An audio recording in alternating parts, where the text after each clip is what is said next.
Hola Extraordinerd, estoy aquí nada más y nada menos que con Michael Fassbender y con Justin Kurzel, que como ustedes saben ya se va a estrenar Assassin's Creed. Es un honor. How are you guys? Fantastic. Good. How are you?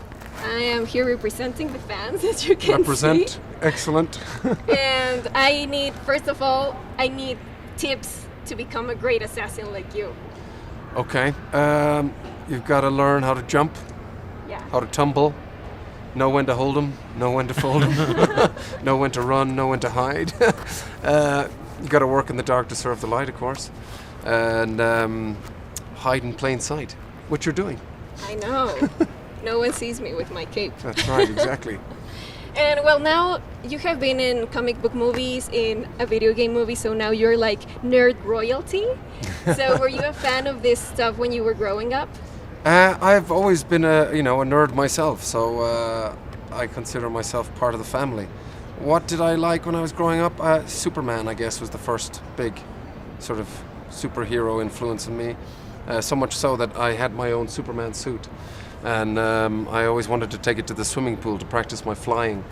But my cousin and I came up with this really cool game, whereas he would dress up as Clark Kent, and I would dress up as Superman. He'd stand on the side of the road, and when a car came, he'd run behind the bush, and I'd come running out and stand there sort of the Superman pose. What, all day? Yeah, pretty much until it got dark. But you wouldn't like to be Superman. I mean, Magneto and now Aguilar are... I'm happy with these three: Aguilar, Cal, and Magneto. Yeah. This is not an adaptation per se, it's like a new story inside this whole universe of the games. So could you tell me, like, in the timeline of all the Assassin's Creed games, if where this movie can be located? Well, it'd probably be just after, just before Unity. Yeah, or the Assassin's Creed 2, the one in Italy, Florence, Yeah. Rodrigo Borgia and Ezio, and because that's 1505, I think, isn't it? Onwards. Now you're changing stuff like the Animus. Like, it's not like we see it in the games, this time is more dynamic. So will this change what we will see in the games? Well, it's interesting, Ubisoft, when we first showed them the idea, because they were really intrigued by how we were going to do the Animus, because it's quite, it's a chair and it's quite still within the games, and you kind of just use it to get back to the past. Whereas we just love the concept and the idea of it, and the genetic memory side of the whole Assassin's Creed universe we really wanted to embrace. So it was about coming up with a new concept for the Animus, and we wanted it to be active, wanted it to be very visual and physical for Cal, so that you could see him syncing up and evolving into assassin with Aguilar. So we created this whole kind of virtual reality experience from it. And Ubisoft saw it and were really, really impressed with it. And they were kind of talking about perhaps evolving it into the next game next year. And concerning like the Easter eggs, I mean, the fans are always like searching for little pieces of references. Can you give us any details, like where should they be looking for? Well, actually, in the Animus room itself, Yeah. we've got the original Animus there. That's Yeah. one of them. Yeah, and then just the countless kind of weaponry that's been created by an Assassin's Creed fan, Tim Wildgoose, extraordinary kind of artist who, through Rickon's office and then through the Animus, you kind of get to see not only assassin weaponry from the past but also Templar. So there's quite a few kind of little Easter eggs throughout there too. Smoke bombs. But also, smoke bombs. We've also created our own.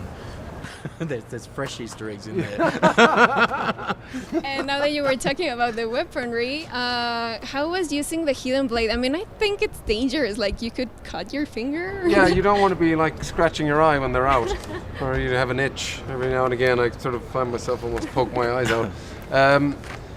Obviously we used real blades for certain shots. Then we used sort of rubber blades, at other times. If I'm getting close and we're in a fight sequence like that.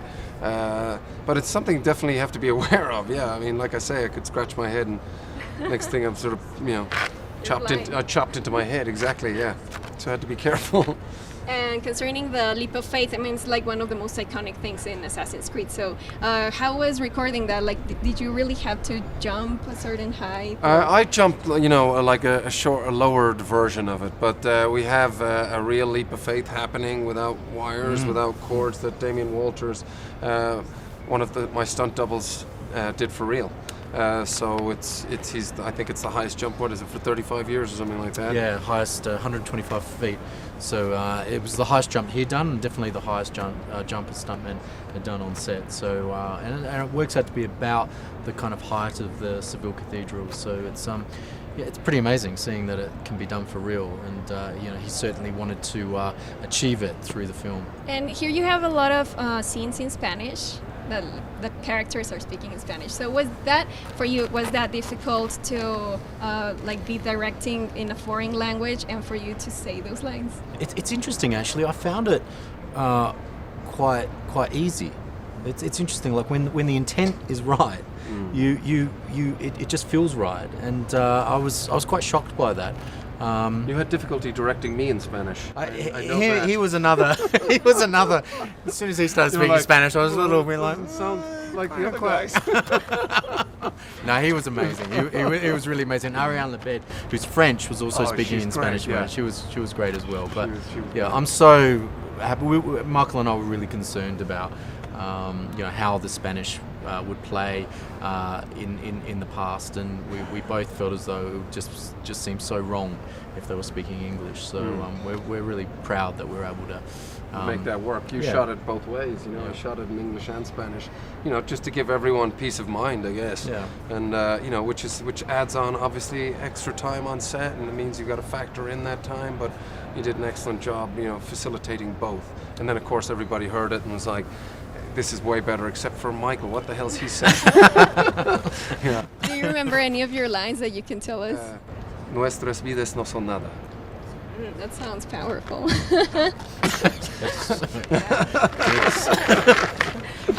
If the animus was real, which time period and country would you like your genetic memories to be from? I would go back to the times of Jesus Christ, because I'm curious about it. I'm fascinated. It was the first story that really, affected me as a child. So I'd like to go back and investigate. Okay, and you? Oh, don't ask me. I've just been constantly saying the Cold War. Or Keith Richards. Or Keith Richards. Yeah, Keith I want to go back in to the Cold War. I want to go back to Keith Richards' memories in the Cold War. You had you worked together before in Macbeth and now here. So if Aguilar and Macbeth were in a fight, who would you say would win? Ooh, I gotta say Mac Daddy. I think Mac Daddy would win. Just a little nuts. I think he would. I think he'd gone to the other side. Yeah, I think exactly. Aguilar's still in quite a good place. I think, isn't he? He's good. It would be a good one. It would be interesting at the bookies. But Macbeth's just got that. He's got that extra madness. If it was in the castle, if it was in Macbeth's castle, I think there'd be I think Macbeth would be okay. But if it was in a battlefield, in an urban I think environment, if it was in an urban environment, I think Aguilar's got him covered. Aguilar got him. Yeah, exactly. The stealth would. It's the question: isn't it Conor McGregor or Floyd Mayweather? I can't believe I'm continuing to fuel this idea, but yeah. And a fight between Magneto and Aguilar? Aguilar would have to come up with some blades. plastic blades. Yeah. This is the problem. He'd need to go get some plastic blades before there'd be somewhat of an even fight. Whose side would you be on if this whole Templars and Assassins thing was real? Or maybe it is real. We don't know. Maybe. I think I'd have to go on the side of Assassins, just because they believe in the equality of all men, and Templars believe that some people are more valuable than others. Yeah, I think Assassin's kind of free will. Although it wouldn't be bad sitting down with to have a drink with Mr. Jeremy Irons as Rickon. I think there'd be a lot discussed and covered at the Templar Hall. So, I think Assassin's free will. Did you take more stuff from a certain game or a certain assassin for influence? Not really. I think it was the embodiment of it all. It was something we didn't want to do. The obvious thing would be to kind of do a Desmond Miles type, Ezio type story, and I think not to say that they won't turn up in later episodes, but we definitely wanted to kind of create an original piece, and also those especially Ezio is so loved. It's kind of. He is kind of God in the Assassin's Creed. There, So I think we were kind of very conscious of, setting our own character up and following that through. Okay, so my time is almost up. I just want you to ask if you could say hello, Extraordinards, to the camera and go watch Assassin's Creed. Hello, Extraordinaire? Extraordinards. Extraordinary. What? Extraordinards. Extraordinerd. Extraordinards. Uh-huh. And go see them. Extraordinards. Hey, Hey, extra nerds? Extraordinary. Extraordi. Nerds. I can't say that for some Say it reason. in Spanish. Say it. Extraordi. Extraordinards. Extraordinary. Oh, extraordinary. Hey, go see the movie. You're gonna love it. Say it. Hello, Extraordinards. Extraordinards? Yeah. Extraordinards. Go and see Assassin's Creed. You'll really love it. You're gonna add in the blades later, right? We work in the dark to serve the light. We are assassins. I am the